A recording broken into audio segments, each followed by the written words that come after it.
Well, I promised you I was going to get a Toyota RAV Hybrid Prime this week, and here it is. And as you can see, yes, we will be taking this off-road. It is an SUV, that's what they're for, right? I was going to begin the video at this spot, but as soon as I got out of the vehicle, I heard this weird buzzing noise, and terrific. A killer bee nest. And I'm standing right under it. Okay, the secret here, just walk away slowly, don't run, and they probably won't bother you. Oh, here they come. Good thing I'm wearing heavy clothes and know how to run. Good grief. Now they're really agitated. It's been fun, guys, but I think I'll go somewhere else. Now they're chasing the vehicle. I guess having a SUV with bright red paint certainly doesn't help. Just keep the window rolled up. Before I start this video, we have 25 to 30 mile per hour winds out here today, so it's making it very difficult to video. I might find myself in little tiny corners and shady spots instead of outdoors. Can't do anything about that. Makes for a less impressive video, but I have no choice, sorry. This is the 2021 Toyota RAV, the hybrid plug-in Prime. That means it has the capability of running on electric only or switching over to gasoline hybrid mode. We also tested and did a video on another RAV hybrid. This one does not have the plug-in feature like the Prime, but it costs less money to buy too. We'll have a link for that video at the end of this video. Stay tuned. Go to the end, click and watch. And yes, we did take it off-roading, so you might want to stick around for that clip. The first thing we do when we get a vehicle is take the headlights out and see how they perform in the dark. We did that with the other RAV hybrid, but let's see if there's a difference between the two. It's dark enough. Let's see what these headlights do. Here we have the low beams on a building 100 feet away. Very bright, decent height. Go to high beam. Strong in the middle. Here's what the rearview camera looks like. Looks a bit fuzzy on your screen, but that's my cheap camera causing that. In person, it looks pretty good. I've noticed the headlights swivel with the steering wheel, which is handy when taking corners. Like so.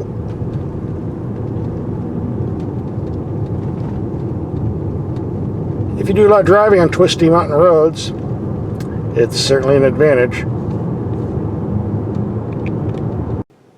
Here we have the brights on a fence line 80 yards away. The building behind it is 130 yards away. Good widespread, pretty bright. Go low beam. Barely reaches out. More than adequate headlights.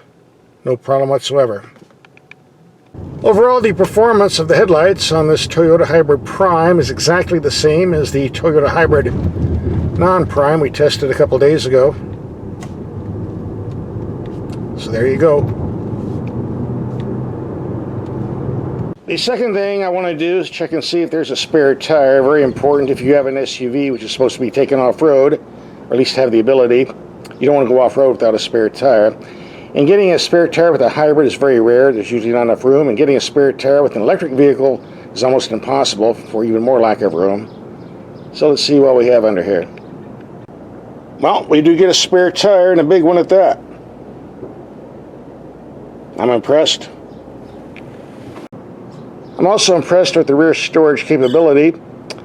The space went down from 37.5 cubic feet to 33.5 cubic feet. Not much reduction in spite of all the batteries and motors and things we'll talk about later. On all of our videos, we usually review all the safety gadgets on the car and how to turn them off if you want, and cover the cabin design. But we did that in the other RAV hybrid, and you can see all that in part 2 of the video. No point in talking about this twice. So we're going to skip those 2 features and go directly to the plug-in system, how it works.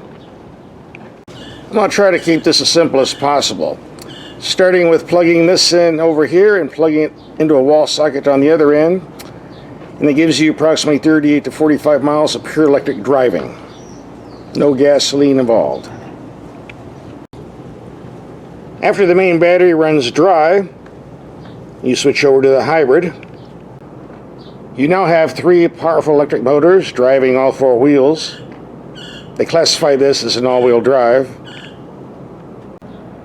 In addition to the 3 electric motors, you have a 4-cylinder gasoline engine, and combined all together, 302 horsepower, compared to the standard hybrid at 219 horsepower. That's a very big boost.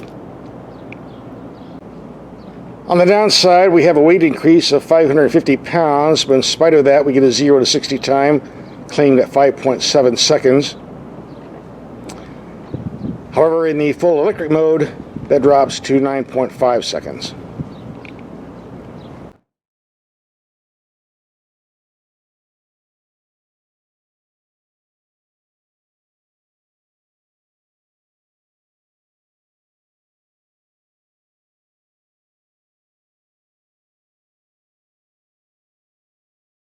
Just a footnote, the base RAV non-hybrid that you get for like $28,000 is rated 29 mpg overall.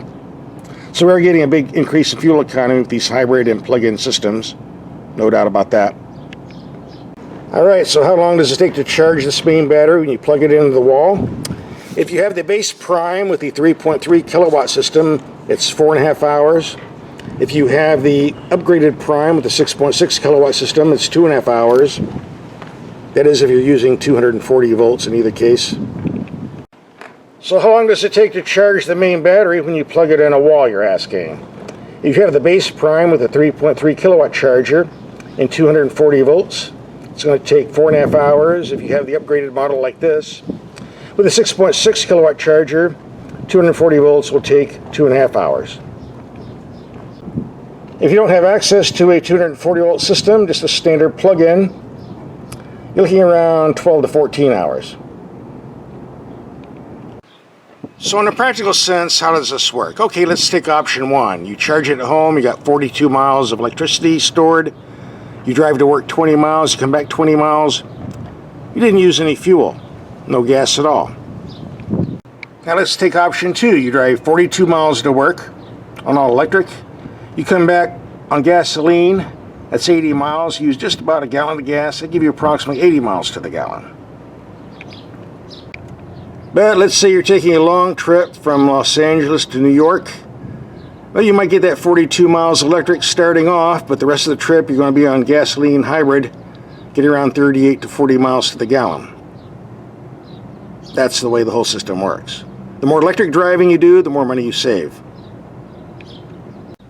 So how much driving are you going to do for this to pay for itself? Well, let's do some math here. The hybrid we had last week, non-plug-in, loaded up, was 41 grand. This one's almost 50 grand. So we're figuring around 9 grand worth of difference here. On the other hand, there's a federal tax credit of $7,500 you can get, which knocks the price down more. And there's a base prime plug-in without the 6.6 kilowatt charger, 3.3, starting in the low 40s. So if you play your cards right, it might be actually cheaper to drive a plug-in prime than the standard hybrid. Maybe. I don't know about you, but talking about all this technical gadgetry and specifications gives me a headache. So let's cancel out the first half of the video, talking about the specs, and go to the second half and actually do some driving, which is what I'm here for anyway. I'm sure you want to see what the real fuel economy figures are yourself as well. The power steering is electric, of course, and it feels electric, but that's not really a bad thing. It's adequate, not the best feel I've ever used, but I don't think anyone will be complaining. A lot of YouTube testers have been complaining about the ride quality on this vehicle. I don't see a problem. Let's find out for sure and take our speed humps at 20 miles per hour as we do in all my videos. This is the best test of all if you want to see what the ride quality is. Bump number 1. Actually smoother than the non-plug-in hybrid we had last week. Number 2. Bump number 3 coming up. And here comes the nasty one. Hang on. Not too bad. I think this drives smoother than the standard hybrid myself. Maybe they should have checked their tire pressures like I did. Let's take the turning circle and see if we can spin this out. Which, considering the massive weight, shouldn't be hard. Oh, a lot of body lean here. I won't be racing any Corvettes with this one. It wasn't made for that.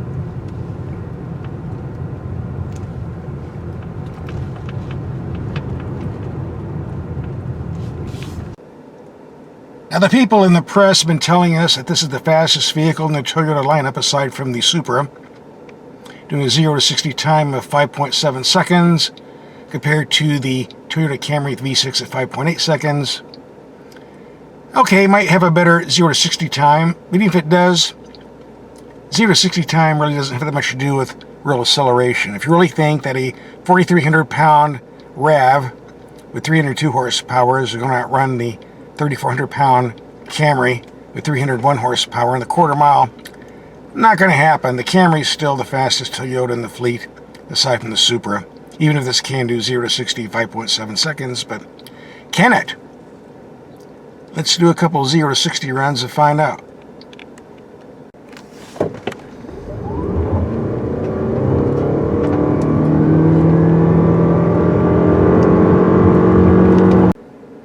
I do have everything in the sport mode, by the way. Let's try that again.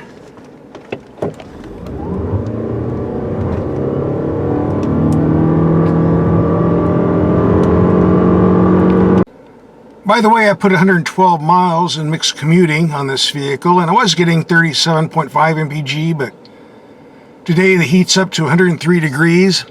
Hybrids don't like heat. In doing these acceleration runs, I dropped down to 34.7. For normal driving, expect around 37 to 38, which is still pretty acceptable. And what the EPA claims anyway.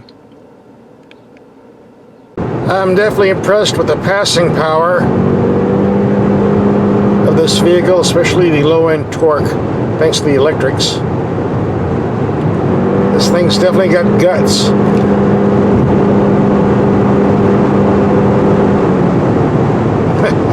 You want to pass somebody, it's not a problem.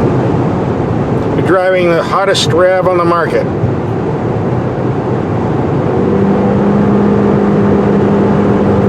Goodbye, Tesla. Oh, now the Tesla's on my tail. I think he wants to race me. Alright, let's go for it. SUVs may be taken off-road. This is an SUV, so let's take it off-road.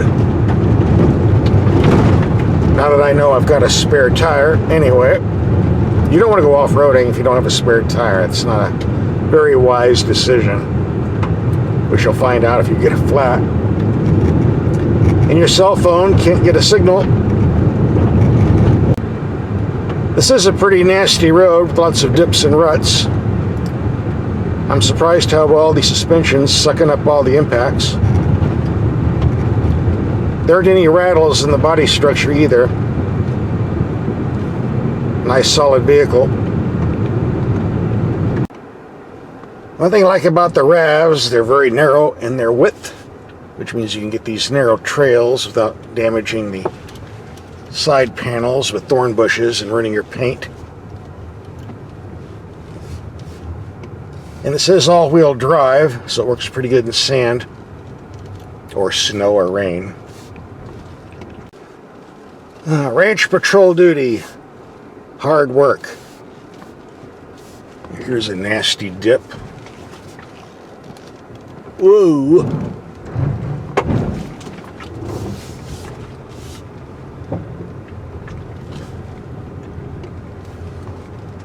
That was a deep hole.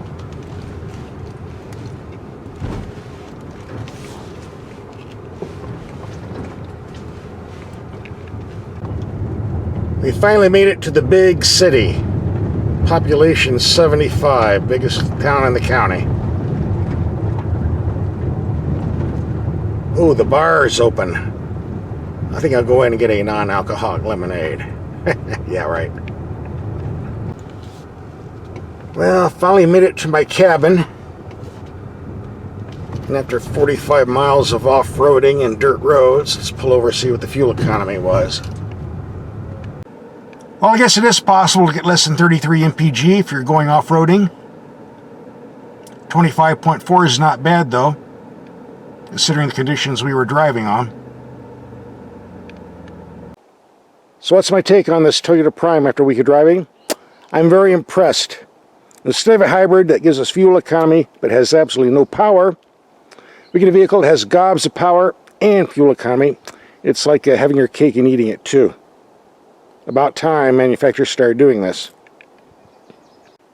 Plus, the RAV platform has gone through decades of improvements, modifications, and refinements, and ended up being a very nice vehicle. The only little beef I have is the price tag of 50 grand, which is out of my reach. Of course, you do have the federal tax credits and some other state tax credits you can get. A good deal for you if you're the buyer. Not a good deal for me, a taxpayer that's buying your car for you. I'm not going to touch that subject. That's a political issue. We're not supposed to discuss politics on these videos. However, you can get the tax credits and get the price down to the low 40s. Yeah, pretty good buy then. And now that we've done a review on the Toyota Hybrid Prime plug-in, here we have the Toyota Hybrid non-plug-in. We'll not review this vehicle. We'll cover the RAV system from front bumper to rear bumper, covering the interior and other features that we didn't cover in the Prime video. So click and watch.